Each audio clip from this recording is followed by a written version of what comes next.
All right. My name is Fermin Cardenas, and I will be talking a little bit about my time in Spain, and I will be including economics in there, but that's not everything. There's some more fun stuff in there. All right. Oops. Okay. So I'll be covering culture shock with some pictures. I will talk about the economics of Spain, and then lastly, I will give some of my travel tips. So I think one of the main culture shocks from visiting Spain was just a difference in the architecture. This was in the center of Madrid. So this looks fairly modern and whatnot. Still different than anything that I've seen in the US, I'd argue. And then this was just some sort of Capitol building, I believe, in Spain. And then this church was the Catedral de Santiago in Santiago de Compostela. The picture doesn't do justice. The lines aren't defined. Um, I think this is the first church I've ever seen that has like that old architecture to it. It's really something impressive. And this is another Capitol building. I believe this one was in A Coruña, but for the most part, most Capitol buildings follow the same design and style, and a lot of buildings in Madrid just in general look like that. And then this building, I believe, was in A Coruña as well. And then this is just like a residential building. They're still fairly nice. All around, they were pretty nice. Um, I did notice that most apartments or houses were above shops at the bottom. It's just a layout that the city follows. And then I'll be talking about food next. We had a lot of different dishes. This here is a tapa. A tapa is just like a small, like side, I guess we can call it in the US, or appetizer. Um, they're meant for sharing and they vary in a lot of different stuff, different flavors. It's a wide variety. This one right here had Iberian ham, I believe some sort of chorizo, and then I'm not too sure what the other ones were, but it was very good. And then I think another important thing to mention in Spain is their cheese and their the Iberian ham or their meats in general, their cured meats. I think wine is worth mentioning too, but I didn't include a picture of that. The bread as well. I didn't include a picture of bread, but the bread was very good. Um, I think Spain is a lot better than most countries in making cheese, and they might be the best in the world for the like Iberian ham, I guess. And then one last culture shock was, or let me go back to food.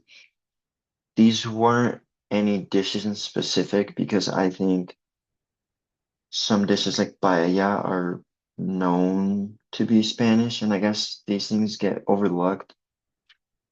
And I think these little they're not dishes, but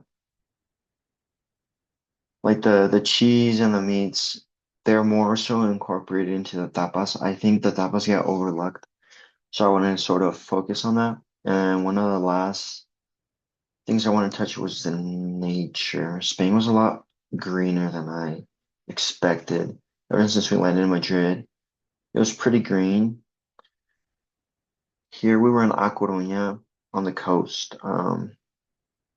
There's some buildings there, but I guess it's still pretty green. But Spain was also very rainy, which or it didn't pour, but it consistently rained. And I guess it's just something I didn't expect when going. And then I think the coast of A Coruña has the bluest water I've ever seen. It was a very nice coast. It was a rocky coast, and I guess that's the main stuff with nature. Spain is pretty. I guess has a pretty diverse ecosystem. So this is what we were able to see. But let's move on. And then these are just some flags. I thought they were pretty interesting. Um, they were very detailed from what I remember. And then onto the economics. So in our time in A Coruña, we went to the Instituto Gallego de Promoción Económica, the IGAPE. They, the gentleman that were talking to us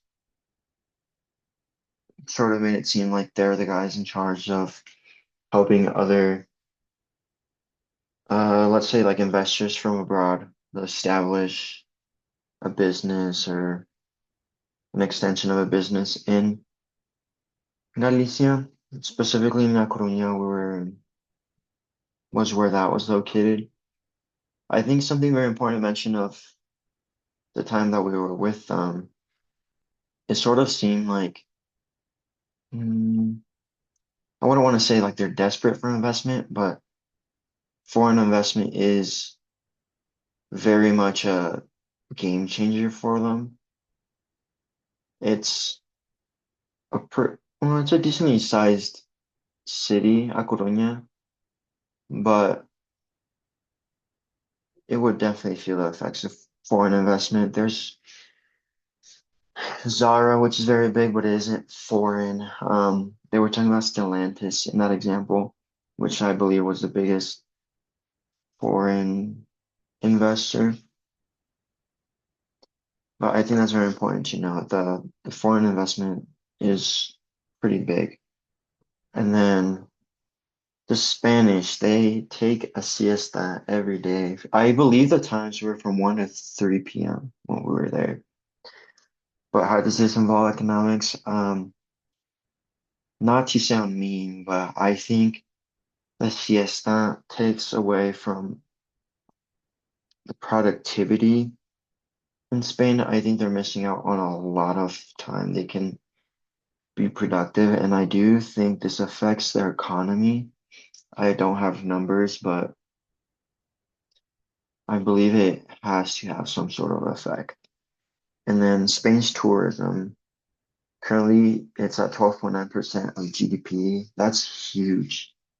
Um, for tourism to have that much weight on an economy is pretty big. And when we were there, it's obvious that most tourism is in bigger cities like Madrid, Barcelona, Sevilla, and not so much in places like where we went to, like A Coruña. It's not so much of a touristy area.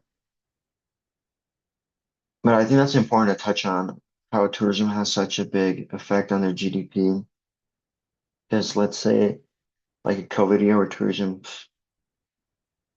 stopped. Obviously, GDP fell for just about every country during COVID, but I'm guessing tourism was non-existent, and that had a big hit on Spain's GDP.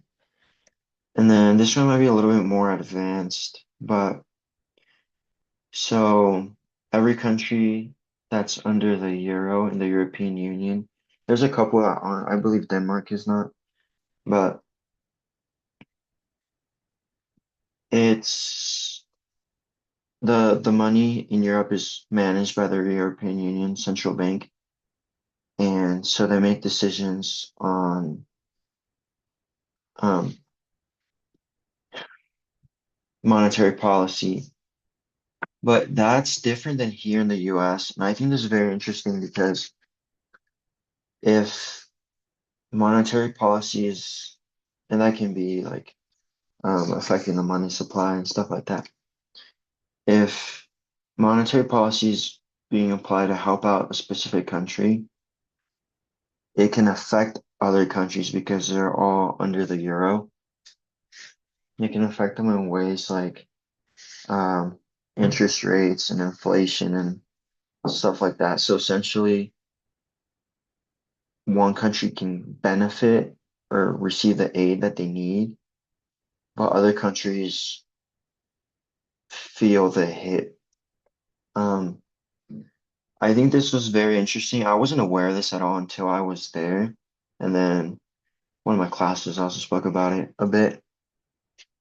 I think I found it fascinating how Europe like sort of coordinates that because it's a big group of countries and for the most part they're considered wealthier, I guess, or at least some of them. So I like how they give us this example where they're successful with this and then I can sort of compare it to the US, but the US is just one entity and the European Union is a lot. And then some of my travel tips. Okay. Invest in some noise canceling headphones. It's a game changer for your flights. It makes it more enjoyable. Allows you to sleep better. You can turn up the volume and not listen to the crying baby if you have to. And then plans change. So it's very important for you to be prepared for this. Just acknowledge that your original plans aren't going to be the same.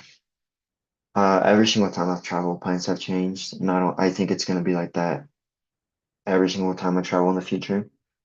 So it's important to be flexible. And then airports can suck.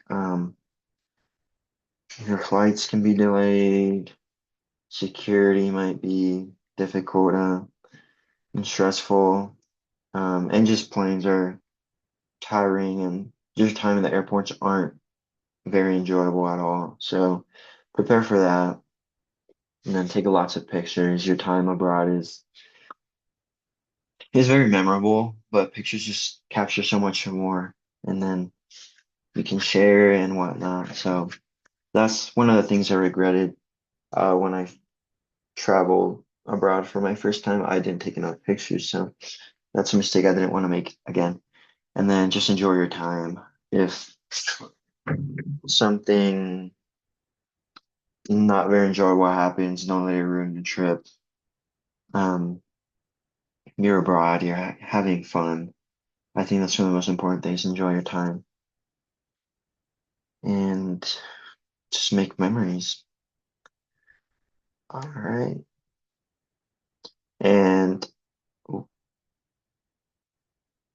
okay. And I just wanted to take a quick moment to thank ASNAU Go or ASNAU for giving me that ASNAU Go scholarship and Nancy Baca and Julieta for making this trip possible. Without them, we just wouldn't be there, and they were awesome. It was very enjoyable traveling with them, and yeah, that's the end of this video. Thank you.